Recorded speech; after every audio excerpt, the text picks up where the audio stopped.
My husband sided with my former high school bullies and publicly humiliated me. How would you handle this situation? I apologize for how long this is going to be. I'm a mess right now and can't believe this is real life. Posting here as well because input is needed fast. We flew out to our hometown and spent Thanksgiving with family. Everything went well. Friday, we decided to spend the day going out in our hometown and checking out new things since it's been years since our last visit. We stopped by a quick noodle restaurant for lunch. Guess who's eating in there? A few of the female bullies that ruined my life in high school. Brief backstory, my husband was friends with most of the people in school, including the popular crowd that bullied me. He knew they bullied people, but didn't know the extent of their bullying. I was an outcast with a small circle of fellow outcast friends.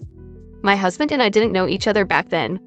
The bullying was so bad, they had me jumped and resulted in me having broken bones, that my parents pulled me out for homeschooling.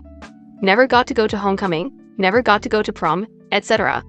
I'm still in therapy and physical therapy for the things they did to me. My husband was also friends with some of my fellow friends, but we never formally met until years later. He moved away shortly after high school and I moved back to our home state right before meeting my husband. Think invisible string theory. He wanted to talk to them immediately. I told him I was uncomfortable going over to them and reminded him what they did to me, but he insisted and pressured me to go. They squealed when they saw him, leaped out of their chairs, and jumped all over him. I awkwardly waved and said hi to them. They immediately changed their attitude and were not happy to see me. They asked, "Why are you here and why are you following our friend?" I asked my husband if he could take over the conversation, but he refused. So I told them that my husband and I are here for Thanksgiving weekend. They made a snide remark, "Oh, well, where is he? The dirty stinky F***T man with the receding hairline over there? Even he wouldn't marry you. You're probably making him up." I didn't want to entertain this, so I asked my husband if we could go. He refused and said I was being rude. These girls were insulting me right in front of him and he had zero interest in defending me. He's never done this before. So I told him I'm going to order for us and walked away. They made nasty comments about me as I was leaving. I got our drinks and asked him, yet again, if we could find a table elsewhere. The girls said, "Why do you keep stalking him? He doesn't want anything to do with you. Go away, you stupid little troll." So I told him I'm getting my food to go because I don't want to spend another minute here. He said to the girls, "Oh, guess what she said about you?" as we walked in. Then he proceeds to tell them about me, reminding him about the heinous things they did to me. They of course denied they did any of that, then swore I did those things to them. He said I was vile to torment his friends back in high school. I said I can't believe that you're acting like this, so I guess I'll see you later. Luckily the counter person witnessed everything that just happened and boxed up my food for me, along with utensils and napkins. I thanked her, gave her a tip, and headed for the exit. As I approached the exit, he blocks me from leaving. He immediately said, "Give me the ring back." I asked if he's serious. He asked yet again, "Give me the ring back now." I said no. He asked again and I asked him to let me leave. See, these girls are standing around laughing like hyenas at this point. A few people from the restaurant helped me get out of the restaurant. They returned to their table and I ran out in tears. I called my sister and begged her to pick me up. I walked as far as I could so they wouldn't attempt to bully me again. After telling her about what happened, we decided to get all of my belongings out of our hotel room and have me stay at her place and change my flight to an earlier time. My husband made zero attempts to contact me since the restaurant incident. My sister did some digging on FB and the bullies tagging my husband in many photos. They were all over him in every photo, along with others from our old high school. Of course they went to the bar the alumni always hang out/work at. I felt sick to my stomach looking at all of those photos. My husband knocked on my sister's door in the middle of the night after I finally fell asleep after crying myself to sleep. He asked if he could speak to me and that he'd ***ed up and needs to fix things. She sent him away. I woke up to missed calls and texts. I answered his call, asking him to give me space for the remainder of the trip and please respect my wishes. He said that I'm being dramatic and need to just listen to him. I got home on Tuesday. I made the impulsive decision to take temporary residence in our guest room an hour before he got home and somehow got most of my clothes, makeup, and hair products, toiletries, etc. So I have zero reason to go back into the master bedroom. He got home late last night. I wasn't supposed to go back to work until next week, but I make my own schedule, so I decided to return today. I was hoping to avoid him this morning, but we crossed paths on my way out the door. He tried to hug me, but I rejected his advances and ran out the door. He yelled, "You can't avoid this forever," as I was heading to my car. He is right, I can't keep avoiding him forever. Him and I have never had any issues before the incident at the noodle restaurant. I don't know what to do. Our marriage has been perfect before this. No red flags at all. He was the only person I felt safe and secure with before the incident. The trust is completely gone and I no longer feel safe and secure with him. I don't think he will assault me or anything, but I cannot trust him to protect me and stand by me. What should I do? How would you handle this? Therapy? Divorce?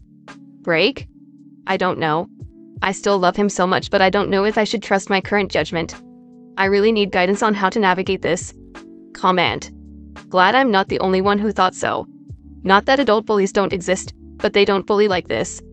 That's high school bullying, not something that people in their 20s and 30s would do. I really hope it is rage bait. However, I have had the unfortunate pleasure of working with two women who speak exactly like this and both have been in their 50s.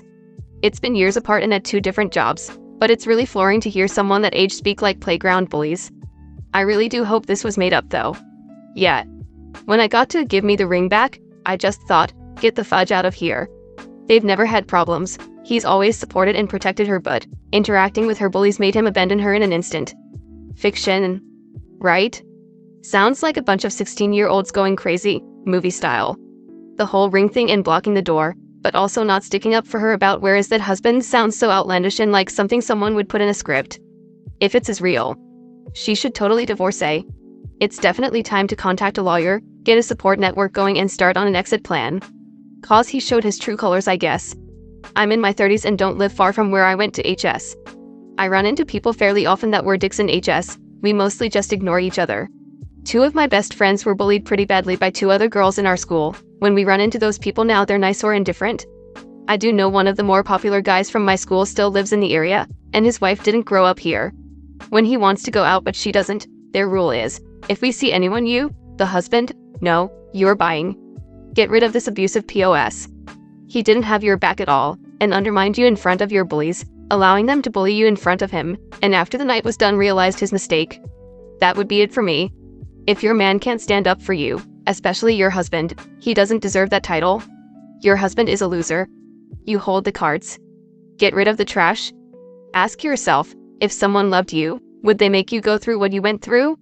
Would they stay quiet? Would they allow you to relive your high school moments? Would they let you get bullied in front of him? Because someone who loves you would never allow that behavior to occur. Your husband is a loser. Story 2. I'm going to be the reason my parents divorce and it's too much pressure. I already posted this in 2 other subreddits, but I have been dealing with suicidal thoughts ever since I was around 9, and every time I see my mom it gets worse and worse. To start off from the beginning, my mom was never happy in her relationship with my dad and only married him once he was pregnant with my older brother. She got pregnant with my sister shortly after, and then me. My mom has always been dealing with thoughts of her own since she's in an unhappy marriage, but she always takes it out on either me or my sister. My brother is super smart, so he's her favorite. When I turned 7, I had shared a bunk bed with my brother, but he was growing up and kicked me out of the room, so my parents let me sleep in their room for a year. I took over the guest bedroom in the basement afterwards, while her and my dad slept on a mattress inside the living room. My mom started cheating on my dad with her therapist shortly after my brother was born and is still talking with him. During the time I slept in my parents' room, I would have trouble sleeping, which she doesn't care about and blames it on my phone. So she would go into her room at around 4 a.m. while I was trying to sleep, and she would call and make sex talk with her therapist who lives in Australia. Let's call him T, while thinking that I was asleep. My mom is currently a director trying to pursue her dreams of making a big hit movie, but every time she makes a movie, she has made 2 short films. She always travels and spends my dad's money while she either visits a film festival to show her movie off, or she goes to Australia to bang T for 2 weeks before she comes home. Because of her constantly traveling abroad, she travels for a week or 2 every month. We are losing a lot of money due to the plane tickets and her partying. Now, going backwards a bit, I have always been a short and scrawny kid with allergies to sesame and nuts, and took an allergy test with her while I was 8 after I was crying and on my knees because she kept making me eat peanuts or foods with sesame, but my mom still did not believe what the doctor said and still made me eat foods with sesame seeds or sauces with sesame in them. Due to this, I have huge trust issues and she keeps shaming me about me being too short and skinny, which gave me a huge burst of suicidal thoughts when I was 9, and T would tell her and comfort her, when she called him at night, that I was a liar, in which she would shame me the following day about my height and my grades, 70s to 80s, compared to my brother, 90s to 100. This kept on going until I was 12 and she was too busy with directing her movie to care about any of her children anyway. When I was 13, her and my sister got into a big fight in which my sister told me that my mom was cheating on her. I already knew, and she found out with my brother when she stole my mom's phone while she was sleeping, cause my siblings always had suspicions. My sister said that after the fight she told my mom she always knew about her cheating, and my mom told her that once I find out, or when she tells me when I'm 18, then my mom is going to divorce my dad. This caused me to have a mental breakdown when I had thought about it in my room, and I became super stressed and depressed with thinking that the reason of their divorce would be because of me. This is the only time I have vented, aside from the fact I told my guidance counselor about my suicidal thoughts. My sister and brother are also going through their own problems, so I don't want to bother them with my own problems. I am also trying to save up, move out, and go no contact with my family aside from my aunt, uncle, and siblings as soon as I turn 18. Comment. The cheating has nothing to do with you. The divorce has nothing to do with you. She's using you to seem like a good person who wants to keep the home until you are old enough, when really she wants to keep using you, father, for 4 more years under the "I'm only here for OP." But think about it logically. When has she ever shown care for you over herself? This isn't on you. She's using you. She cheated. She lied. She is not a poor excuse for a mother. She wants to squeeze out as much as she can. If anything, she's gonna start spending even more of your dad's money. She's going to try and ruin him in the divorce, but not before taking all she can before he divorces her. It's not your fault. Never was. It's not your responsibility to stress over this. Never was. No, you're not the reason she wants to divorce your father. You said from the beginning she stuck herself in an unhappy marriage. She cheats on your father. She's abusive to you and everyone around her. Honestly, she's a shitty person and your family would be better off without her. I hope your father divorces her as soon as possible so you can find some peace. Did you talk to your father about everything she does to you? She's endangering your health by force-feeding you stuff you're allergic to. I would have called child services long ago. You are not the reason. Is her cheating, and she's using as means to keep mooching of your dad. Talk to your siblings and talk to your dad. She's sue like an absent parent, so he might win custody and you leave her behind as she apparently wants. This absolutely not your fault. Divorce in this situation would not be a terrible outcome. Your mom is not a good mother or wife based on what you've shared. She's warped your own perceptions of yourself. Being a teenager is hard AF, and being a teenager in a troubled home is even harder. Don't make any permanent choices based on your current situation. Listen, man, you answered yourself at the start. They've always had a rocky relationship, and sometimes adults want to blame everyone and anything but themselves for why it went that way. I was blamed for my dad's breakup of a 15-year relationship, and I used to feel like this, like it was actually my fault. But really think on how they've been around each other. You will see it was always going to go this way, with or without you. You're doing really great for the situation you're in. Keep your goals close and just keep going. You will get there, I promise you.